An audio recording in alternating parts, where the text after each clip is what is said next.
मेहरुनिसा अपने शौहर से कहती है कि देखिए अपनी आंखें खुली रखिएगा क्योंकि मुझे ऐसा लग रहा है कि बहुत बड़ा तूफान आने वाला है। इस पर वो कहता है कि तुम्हारा इशारा जिस तूफान की तरफ है मैं बड़े अच्छे तरीके से समझ गया हूँ। खैर आइंदा तो ये बात आज तो तुमने कर ली लेकिन आइंदा ये बात मत सोचना। जिस पर वो कहती है कि नहीं नहीं ऐसी कोई बात नहीं, मैंने ऐसा नहीं कहा, बल्कि मैं सिर्फ़ और सिर्फ़ बताना चाह रही हूँ कि आपको ज़रा मुहतात रहना होगा। अगर आप वरीशा की सारी बातें सुनते हैं तो आपको वहाज की भी बातें सुननी चाहिए, शिफ़ा की भी सुननी चाहिए। आपने कल वरीशा की खातिर इतना शदीद क्या कहते हैं नाराज़ कर दिया शिफ़ा को। बेशक उसने कोई बात ऐसी नहीं की, लेकिन उसके दिल में कहीं न कहीं ये बात रह गई होगी। तो बेहतर यही है कि प्लीज़ आप इन बातों का भी ध्यान दें, उससे हमारा डबल रिश्ता है और जो मुखलिस वो है इस घर के लिए और कोई भी नहीं हो सकता। जिस पर वो कहता है कि मुझे बड़े अच्छे तरीके से पता है कि किस चीज़ को कैसे करना है ट्रीट।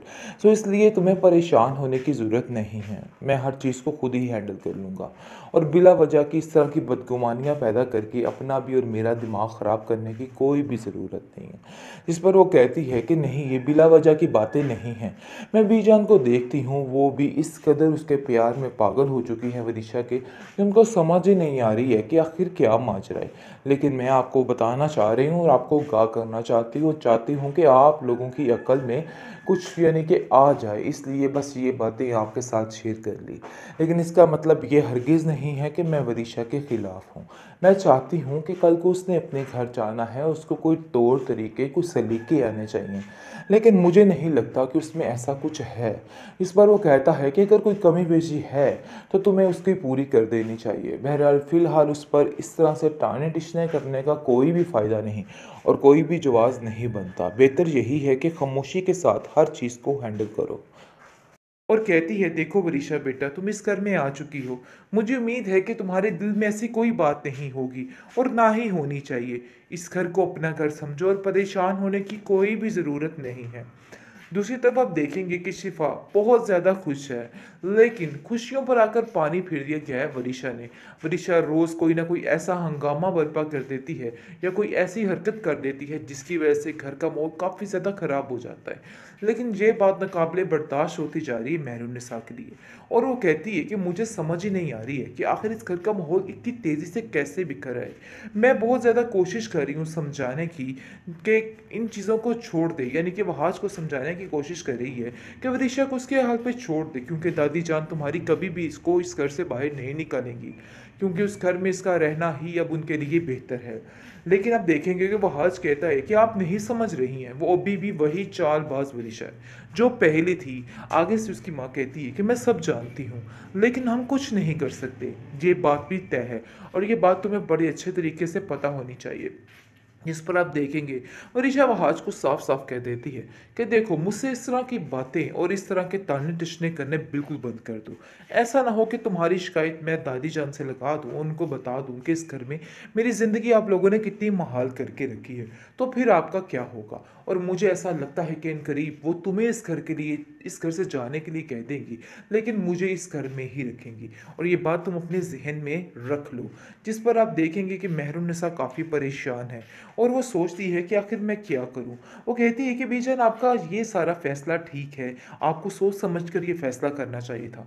आप जानती तो हैं कि माजी में क्या क्या हुआ है और क्या कुछ ये कर सकती है। आप कैसे महक पर इतना यकीन कर सकती हैं।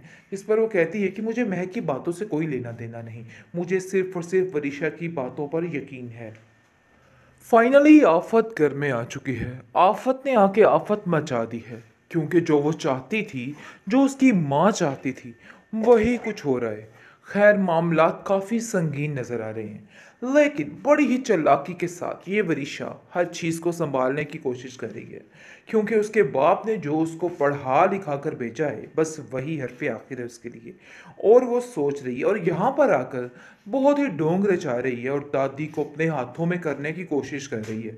लेकिन ये बात दादी जान को समझ नहीं आ रही, बस उनकी आंखों पर अपने बेटे रजा के प्यार की पट्टी बंधी हुई है। लेकिन वो महक की और वरीशा की सारी की गई हरकतों पर पर्दा डाल रही हैं और सब कुछ भूल चुकी हैं। खैर आप देखेंगे कि वरीशा कहती है कि पता नहीं क्यों मुझे और मेरी माँ को इधर कोई भी तस्लीम नहीं कर रहा। हाँ अगर गलती हो भी गई मेरी माँ से तो आप लोगों को माफ़ तो कर देना चाहिए। लेकिन मुझे नहीं लगता कि किसी ने भी माफ़ किया है या कोई भी हमें माफ़ करेगा। जिस पर उसकी दादी जान उसको कहती हैं कि तुम फिक्र मत करो, ये सोचना तुम्हारा काम नहीं और इन सब बातों को लेके परेशान मत हो। इस घर पर तुम्हारा पूरा पूरा हक है। यानी कि जो बात वो कहलवाना चाहती थी, अब वो कहलवा चुकी है दादी जान से, और दादी जान भी बेचारी काफ़ी ज़्यादा परेशान है, क्योंकि जैसे ही वो घर का माहौल देख रही है और वरीशा की बातों को अपने दिमाग पे सवार कर रही है, तो उसको महसूस हो रहा है कि नहीं, वरीशा के साथ ज़्यादती की जा रही है।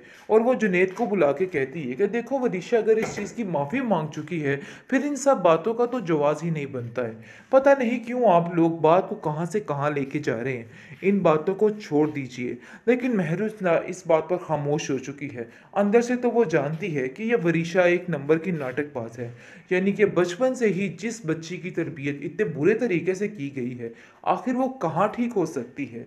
लेकिन सिर्फ अपनी यानी कि सास की खुशी की खातिर खामोश कर जाती है और कहती है देखो वरीशा बेटा, तुम इस घर में आ चुकी हो, मुझे उम्मीद है कि तुम्हारे दिल में ऐसी कोई बात नहीं होगी और ना ही होनी चाहिए। इस घर को अपना घर समझो और परेशान होने की कोई भी ज़रूरत नहीं है। दूसरी तरफ आप देखेंगे कि शिफा बहुत ज़्यादा खुश है, लेकिन खुशियों पर आकर पानी फिर दिया गया है वरीशा ने।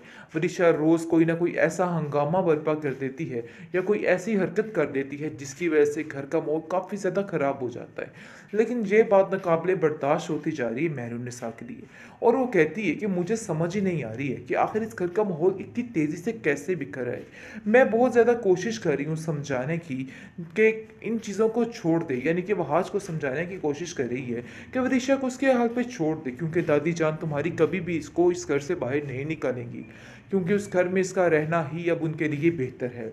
लेकिन आप देखेंगे कि वहाज कहता है कि आप नहीं समझ रही हैं, वो अभी भी वही चालबाज वरीशा है जो पहले थी। आगे से उसकी माँ कहती है कि मैं सब जानती हूँ, लेकिन हम कुछ नहीं कर सकते, ये बात भी तय है और ये बात तुम्हें बड़े अच्छे तरीके से पता होनी चाहिए।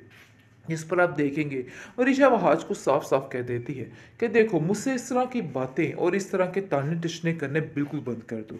ऐसा ना हो कि तुम्हारी शिकायत मैं दादी जान से लगा दूँ, उनको बता दूँ कि इस घर में मेरी ज़िंदगी आप लोगों ने कितनी महाल करके रखी है, तो फिर आपका क्या होगा। और मुझे ऐसा लगता है कि इन करीब वो तुम्हें इस घर के लिए, इस घर से जाने के लिए कह देंगी, लेकिन मुझे इस घर में ही रखेंगी, और ये बात तुम अपने जहन में रख लो। जिस पर आप देखेंगे कि महरुनिसा काफ़ी परेशान है और वो सोचती है कि आखिर मैं क्या करूं। वो कहती है कि बीजान, आपका ये सारा फैसला ठीक है, आपको सोच समझ कर ये फैसला करना चाहिए था। आप जानती तो हैं कि माजी में क्या क्या हुआ है और क्या कुछ ये कर सकती है। आप कैसे महक पर इतना यकीन कर सकती हैं। इस पर वो कहती है कि मुझे महक की बातों से कोई लेना देना नहीं, मुझे सिर्फ और सिर्फ वरीशा की बातों पर यकीन है।